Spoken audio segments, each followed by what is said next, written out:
one more person that I heard a story with you, Jordan Belfort. And it's funny because I was watching the movie Wolves of Wall Street last night with my wife. Do you have any stories with him? Oh yeah, yeah. Well, we were in jail. We were in prison together. Oh, you were? We shared. Yeah, we shared a cubicle because we were in the what do you call it? The famous place. Famous place. What do you call it? Um, celebrity jail. Yeah, yeah. And so they put us together. I was there before Jordan. Jordan came. Jordan's such a trip, man. Because he didn't have to go to jail. Man. He had everything. He had everything wired up good, you know. Yeah. But he got bored one night in New York. He was on house arrest. Yeah. Because, you know, they were trying to figure out what to do with him, you know, because they didn't want to put him in jail, you know, because New York, you know, is so corrupt.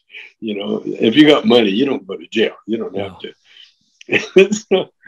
and so Jordan got bored, and he's a helicopter pilot, and he owned his own helicopter at the time.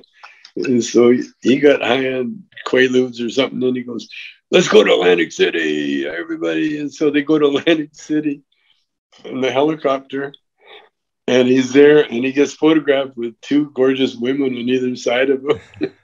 And he's, you know, with his, I think his bracelet was even showing in the picture. And so they gave him 2 years in TAP where I was. And so I ended up. How much time did you spend there? I was there 9 months. 9 months? That long, huh? Yeah, I was considered like the celebrity. Yeah. You know, the celebrity of the TAP. In fact, they finally put a rule out that I couldn't take pictures with the visitors anymore. No, the visitors, because the visiting rooms was also being packed every Sunday, Saturday, Sunday, and they come to meet Chong, you know. And so Jordan and I, we ended up in the same cubicle together, and I'd be writing my memoirs, my book, and Jordan said to me one day, "What are you writing?" And I said, you know, I told him. He says, "I'm going to write a book." And I said, "Okay." So he wrote a few pages, and then he showed me, you know, what he wrote. And what he did, he kind of showed me why he's in jail. Because what he did, he's got a photographic memory, you know. Yeah. And he just showed me, he wrote a couple of pages of Tom Wolfe's Bonfires of the Vanities, you know.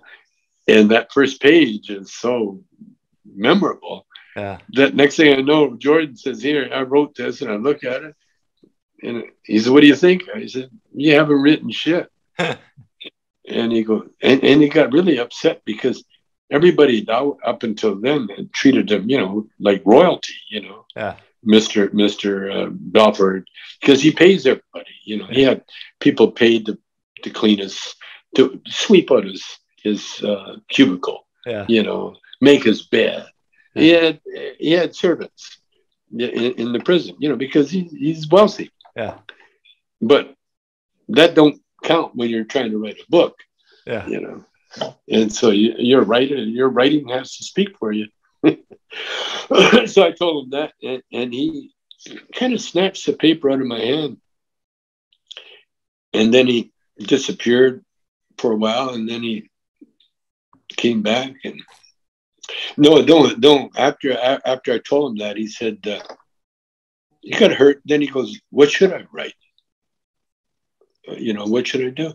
And I told him, I said, "Write all those stories that you've been telling me, you know." And because, you know, Jordan, you know, he's a salesman, he exaggerates. And I told him, that's good.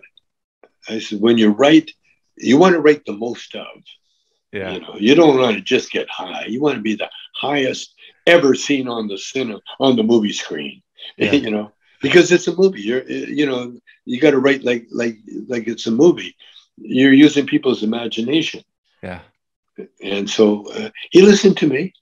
And the only problem was, now I shouldn't tell this story, but I have to. because it just shows you what happened. Jordan, now he got into writing. Yeah. And he's writing night and day. And so every once in a while, because we shared the cubicle, he'd say, "Oh, I haven't had time to go to the commissary. Can you lend me a chicken?" Because we'd cook our own food at night, you know. Yeah. But you're only limited. You didn't have unlimited access. You had a budget, $16 per inmate, and if you go over that, you can't buy anything until next month. Yeah. And so we had a little system of our cooking, our what we call our car. And the guy that ran the garden, Eric Larson, who is the golf caddy for Harris English now, Eric, he would do the cooking. Him and Mike is actually the guy he shared the cubicle with. They would cook, and the only deal was, and then we would eat in the TV room, and we'd be alone. So we had our own private dining area, and we had a whole bank of televisions if you wanted to watch, but we always socialized. Yeah. And so it was like the Goodfellas movie, you know. and they would cook these gourmet. I was about to say that. I was getting the picture of cutting that garlic nice and thin from the movie Goodfellas. Well, they would spend 4 hours a day cooking. Yeah. Because we had to cook on microwaves, and they would do the vegetables, and what they would make burritos. Yeah. Man-sized burritos. The first time they made me a burrito, I thought, well, I'll take my little share and then pass it on. Yeah. You know, like you do. Yeah. And they, oh no, that's yours. That's yours. That whole thing. Now the only deal was if you were the new guy, you had to wash dishes. Yeah. Okay. And so when Jordan joined the group for a brief period of time, he hired other people to wash dishes for him. That's a no-no.